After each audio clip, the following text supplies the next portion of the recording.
Banyak cara untuk menjadi kaya, banyak peluang untuk menghasilkan pundi-pundi uang. Tinggal tergantung saja jalan terang atau jalan kelam seperti apa yang dipilih.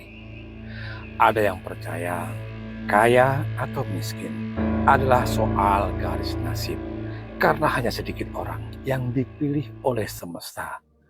Ketipan sampur kencaraning donyo untuk direstui menjadi seorang yang bermandikan harta dunia.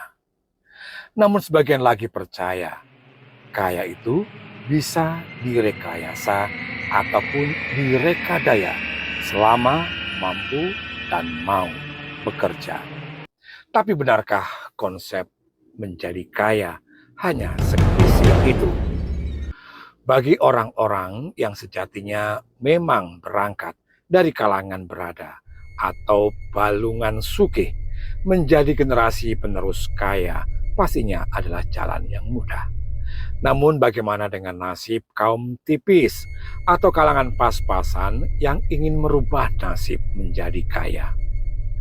Bagaimana pula dengan mereka yang memang sudah terlanjur putus asa, terlanjur lelah, dihina, dan tidak dianggap ada hanya karena mereka tidak berharta? Mencari pesugihan dengan menggunakan jasa-jasa jin tertentu layaknya joki tampaknya adalah jalan ninja yang teramat seksi dan menggoda. Tak peduli apapun dan siapapun yang bakal menjadi wadal urip atau tumbal nyawa. Yang penting aku kaya.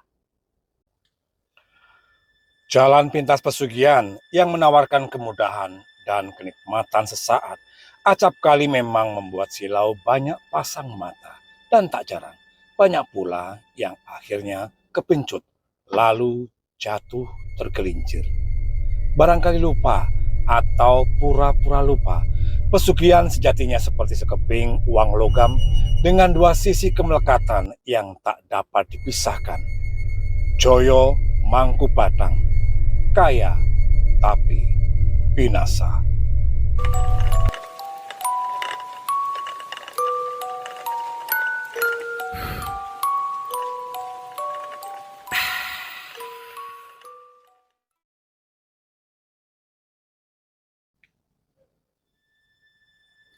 Selamat datang di Bako Punya Cerita. Untuk episode kali ini saya akan bercerita tentang pesugihan Kethek Bagus Segoro Kidul dengan sosok astral non flamboyan Raden Mas Bagus Wanoro, sang penunggu punden Kethek. Barangkali kamu ingin mendaftar?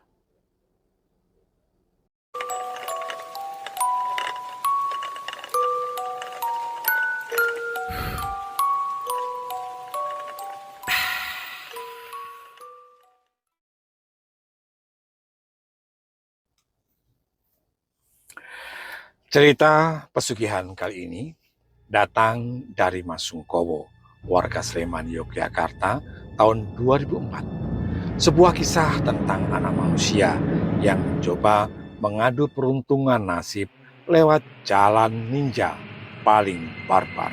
Pesugihan Kethek Bagus Segoro Kidul. Mas Sungkowo atau lebih sering dipanggil Kowo ini adalah anak sulung dari 5 bersaudara. 3 di antaranya perempuan dan seorang lagi si bungsu laki-laki. Dan Sungkowo ini berasal dari keluarga miskin. Ibarat kata, Kowo kecil sudah kenyang dengan penderitaan, cacian, ataupun diskriminasi.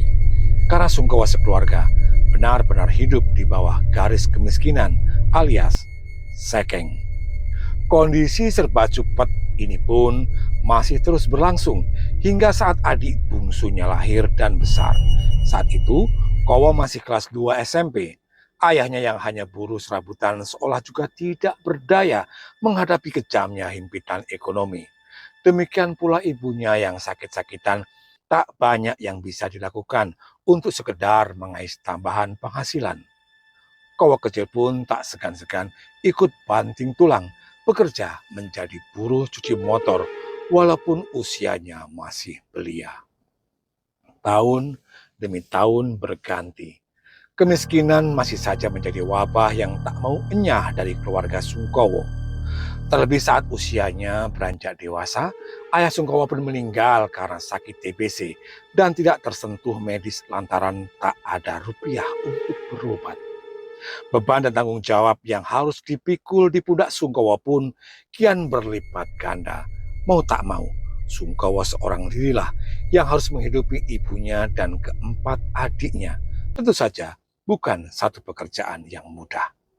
Parahnya lagi, kemiskinan pula lah yang akhirnya membuat ketiga adik perempuan Sungkowo, yakni Asih, Dian, dan Tati, tumbuh menjadi gadis introvert yang tidak memiliki rasa percaya diri dan mental yang tidak setegar Sungkowo ataupun Agus sang bontot yang nampaknya losdol dengan keadaan. Uniknya, ketika adik perempuan Sungkowo semuanya sama-sama tamatan SMP karena tidak mampu meneruskan sekolah ke jenjang yang lebih tinggi. Dan ketiga-tiganya sama-sama pula kompak menarik diri dari pergaulan kampung. Bahkan untuk sekedar keluar rumah pun enggan karena ngeri akan nyinyiran pedas mulut-mulut tetangga. Tidak hanya bergunjing, tetangga pun dengan enteng menyebut ketiga gadis ini sebagai tiga serangkai perawan tua. Tentu saja gelar ini terdengar menyakitkan, tapi apa daya, memang seperti itulah kenyataan yang ada.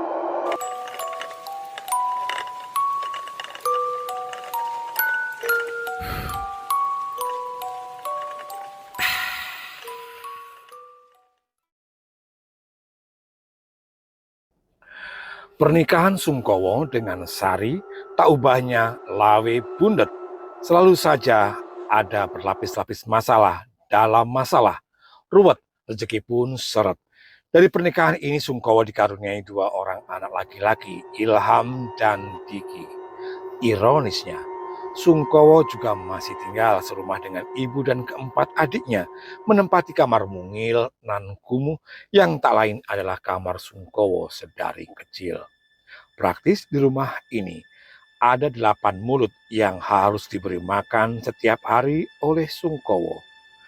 Pengalaman kecil Sungkowo menjadi buruh cuci motor ternyata membentuk karakter Sungkowo menjadi sosok laki-laki yang bertanggung jawab, pantang menyerah. Pekerjaan sekasar apapun tak ragu-ragu Kowo terima, mulai dari buruh harian lepas di penggilingan padi, membantu gali sumur, hingga pekerjaan-pekerjaan musiman yang lain.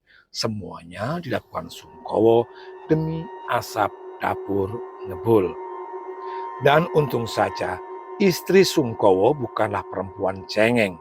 Berbekal kemampuan seadanya membuat cendol dawet dari tepung beras, Sari sejak hamil anak pertama tak malu-malu berjualan kecil-kecilan di emperan rumah Sungkowo. Tapi sayang, rezeki besar yang digadang-gadang pun tak kunjung datang. Makin hari, kehidupan Sungkowo sekeluarga bukannya makin berkibar naik, namun justru makin terpuruk dan kian terpuruk. Apalagi dua bocil Sungkowo juga sering sakit-sakitan dan membutuhkan ragat yang tidak sedikit. Hutang kanan kiri, gali lubang, tutup lubang, sudah menjadi makanan sehari-hari Sungkowo. Demikian pula bulian dan cacian para tetangga yang menyebut Sungkowo sebagai balung kere, semakin membuat dada Sungkowo kian terasa sesak. Ada rasa benci yang menggelegak, namun tak tahu harus dialamatkan kepada siapa. Tapi lagi-lagi tak ada yang sanggup Sungkowo lakukan untuk bisa mentas dari kepahitan. Titenono, sesuk nek aku wis dadi wong sugih, tak kapyok raine siji nganggo duit atusan. Gerutu Sungkowo setiap kali Sari bercerita tentang apa saja yang ujung-ujungnya adalah hinaan ataupun cacian yang ditujukan untuk anaknya, ibunya, atau adik-adiknya.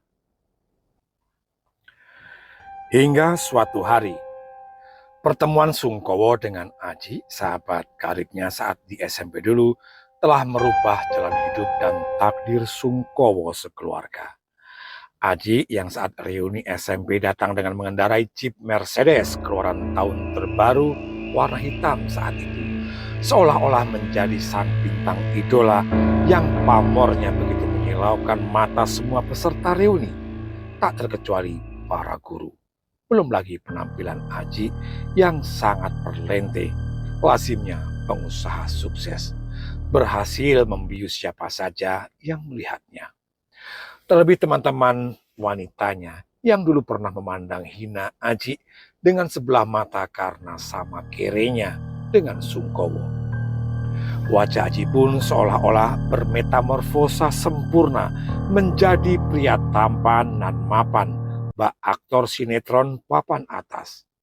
Semua yang nampak dalam diri Aji adalah mahal dan sangat terawat. Bahkan Aji saat itu tanpa sungkan-sungkan juga membagikan berbendel-bendel uang pecahan 100 ribuan kepada semua yang hadir. Sayangnya, Aji datang ke acara reuni tidak lebih dari 10 menit saja. Lalu buru-buru pamit pergi, benar-benar seperti bos besar. Dan di saat pamit itulah tangan Aji menggamit tangan Sungkowo sahabatnya, memberi kode kepada Sungkowo untuk ikut masuk ke dalam mobil mewahnya. Bagi kerbau dicocok hidung, Sungkowo pun manut. Wah, mobilmu elok tenan, Ci. Apik banget. Kayak pirang miliar iki, Ci. Melu seneng aku, Ci. Nyawang gue saiki sudah dadi wong sukses. Sungkowo tak mampu menyembunyikan kekagumannya. Baru kali ini Sungkowo merasakan betapa nyamannya berada dalam kabin mobil mewah. Hatinya takjub. Halah, opo towo? Mung gerobak lho. Aji merendah demi menjaga perasaan sahabatnya. Sejujurnya hati Aji pun merasa iba melihat keadaan Sungkowo yang sama sekali tidak berubah. Masih dekil, masih miskin, masih hidup susah, namun tetap saja masih berhati baik.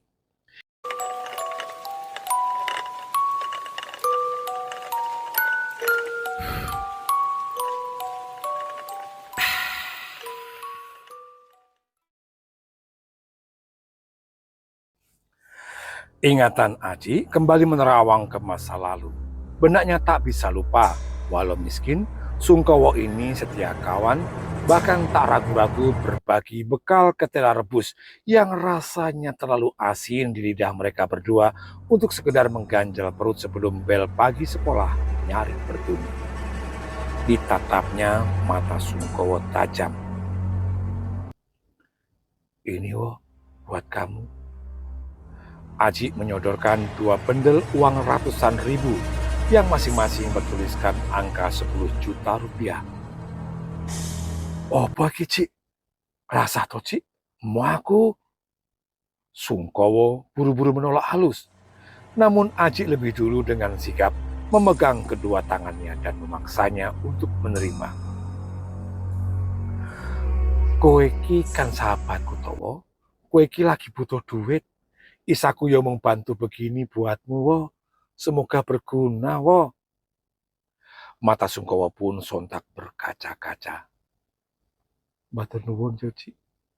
Ini bisa untuk ragat operasi matane anakku. Podo-podo wo. Ingat gak wo zaman kita sama-sama kere dulu. Kamu juga yang banyak nulungi aku towo. Tak terhitung malah. Entah apalagi yang diobrolkan dua bersahabat itu yang sejak lulus SMP baru bertemu sekali. Mulai dari Aji yang saat ini berdomisili di Surabaya, namun setiap akhir pekan harus ke Jogja untuk mengurusi salah satu pabrik garmennya hingga soal anak. Yang jelas, dari kejauhan, tampak Sungkowo turun dari mobil mewah milik Aji dengan wajah yang sumringah.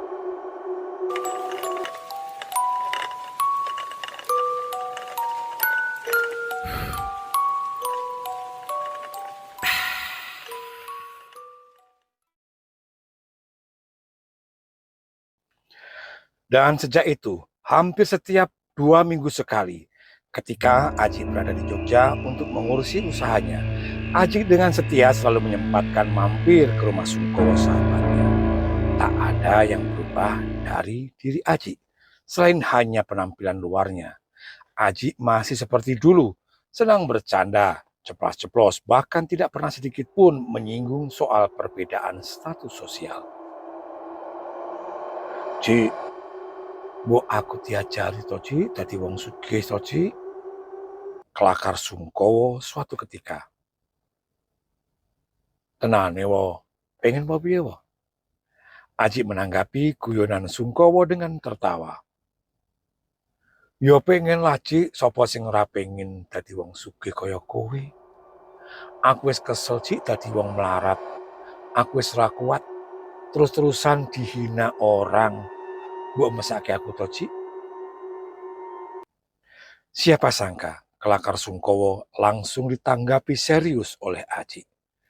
Diskusi pun bergulir seru hingga akhirnya melebar dan kian melebar, membuahkan kesepakatan.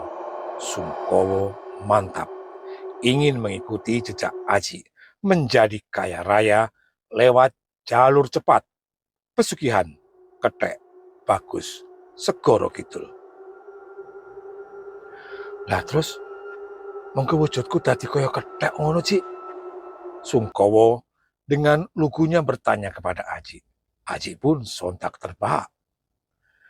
Lah delok aku sik to wo, apa wujudku saiki malih berubah dadi kaya kethek? Lah ya tidak to wo. Gurau Aji, yang artinya lihat saja wujud saya. Apa berubah seperti monyet sekarang?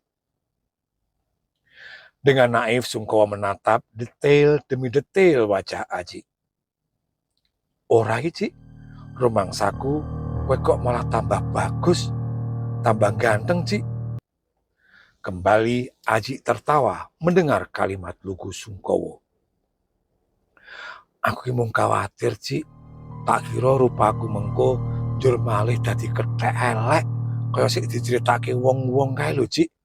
Metu wulune, awake mambu badhek, akeh tumone, lah kocur mengko rupaku wis elek, apa ya kudu malih tambah elek meneh to, Ci?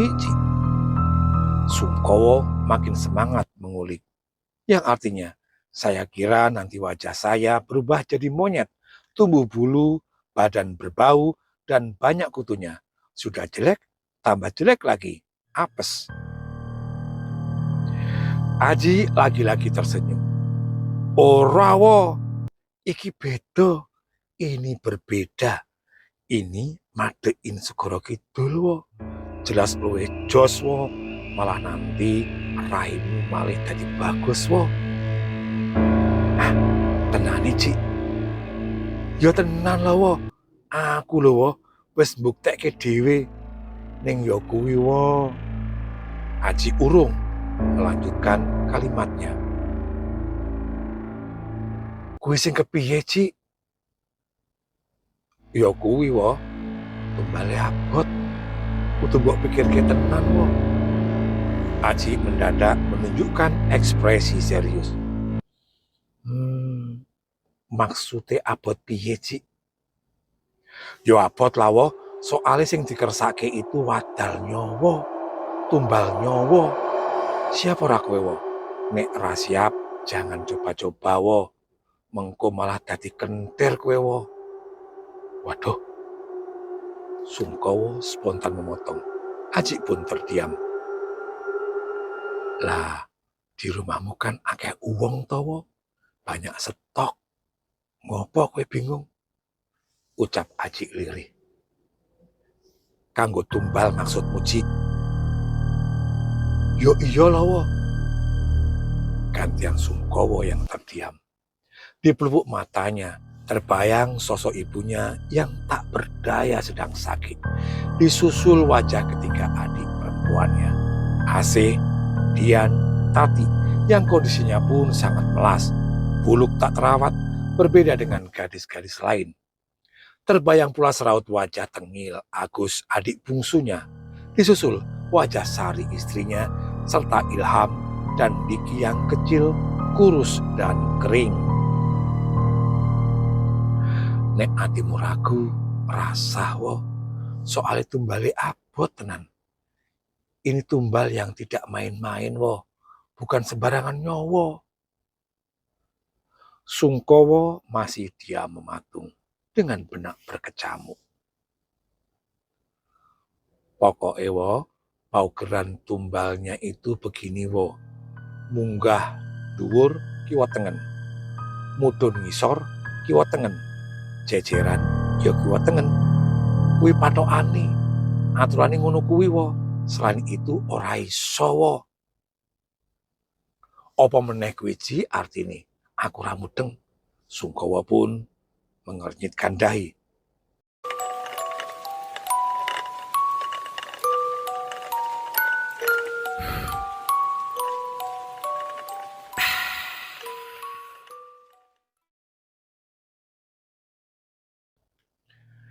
Ngene lho wo, kupingmu rungokno. Tumbal ini tumbal spesial, tidak bisa diganti dengan nyawa orang lain yang tidak ada hubungan tunggal getih karo awakmu.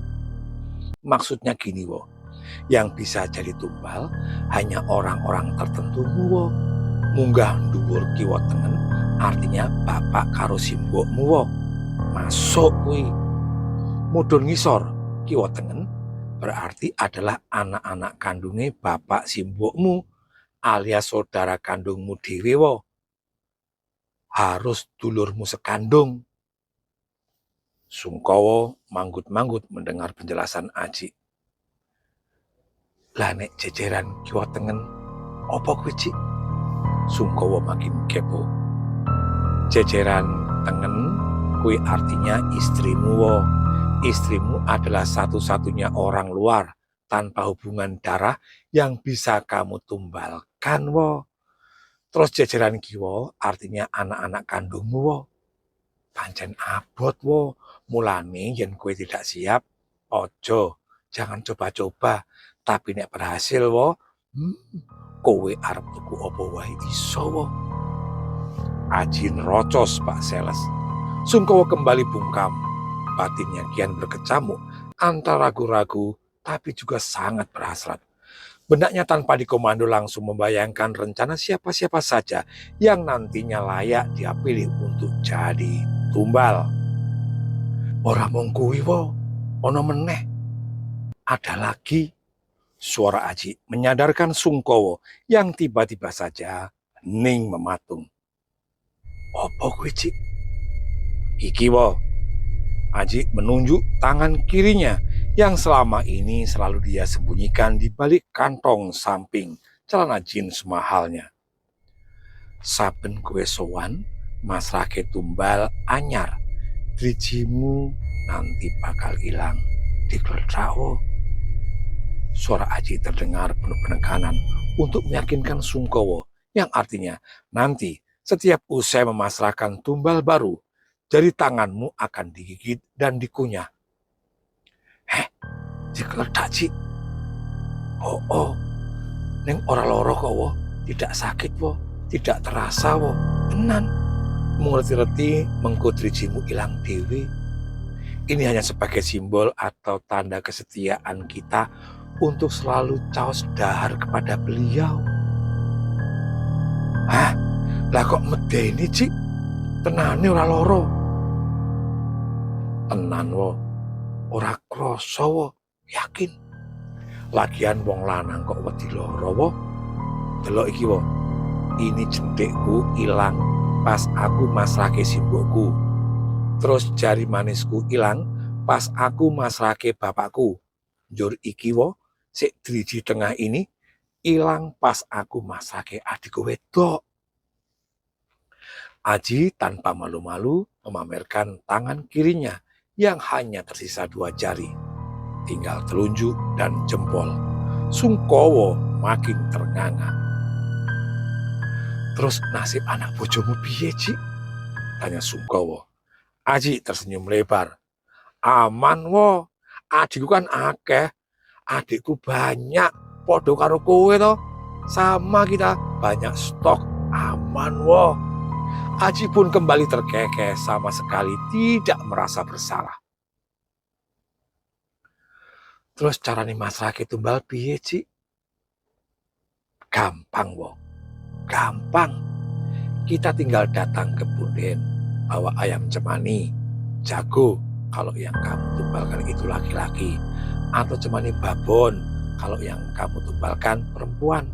Terus kita tinggal bawa rambut calon tumbal kita. Jangan lupa nama lengkap dan weton. Wes beres, wo. Cuman gitu tok. Oh, ngono, Ci. Oh, wo. Terus piye meneh, Ci? Nah, nanti tahu setelah sampai di punden ada ikrar janji kesepakatan. Mengko kowe akan dipandu sama Mbah Jati kuncene punden. Pokok men gampang, wo. Tugasmu nanti cuman megangi ayam tumbal tok, wo. Sambil nunggu ayam itu didar Den Bagus. Lah, Den Bagus ki sopo, Ci? Ya itulah, wo. Den Bagus itu makhluk yang kagungan bondo donya. Beliau yang akan berkenan ngasih kita harta, wo. Medeni ora, Cik, rupane Den Bagus kuwi. Ya tidaklah, wo, namanya juga Den Bagus. Wajahnya ya bagus alias ganteng, wo. Walaupun beliau itu dari bangsane siluman kethek, tapi tenan, wo, tak akoni rupane bagus tenan. Oh, ngono, Cik. Iya, wo. Tapi ingat ya, wo, ini termasuk pesugihan kelas berat dan ketat soal tumbal. Dan Bagus tidak ngasih kita pantangan apapun. Enak pokok men. Tapi cuma satu permintaannya. Kita tidak boleh melenjani wadal atau mengingkari tumbal. Cuman itu saja, wo. Gampang ora?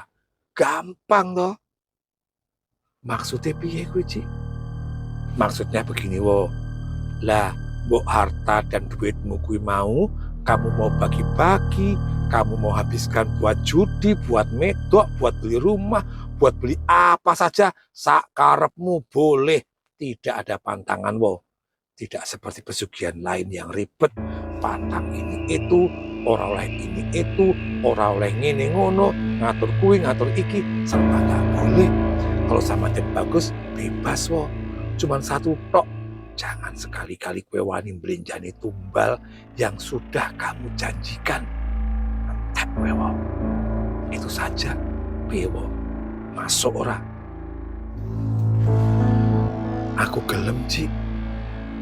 Entah apa yang merasuki pikiran Sungkowo yang membuat hatinya tiba-tiba saja mantap berkeputusan ikut pesugihan kethek. Mujo Den Bagus Wanoro mengikuti jejak Aji, sahabatnya sedari SMP.